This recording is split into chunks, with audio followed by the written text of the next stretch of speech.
Aqui, ó, as peças tudo aqui dentro, as peças do motor,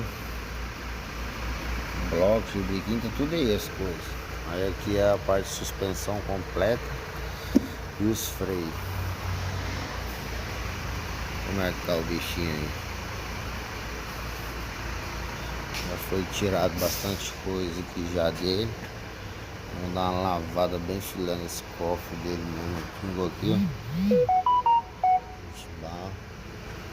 Dá um grau mesmo. A filmagem também é ruim por causa do sol.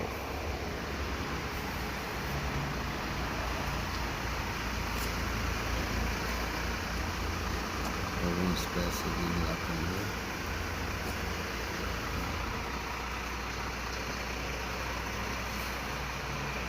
A mecânica Uberaba aqui, ó. Paulão tá mexendo pra nós.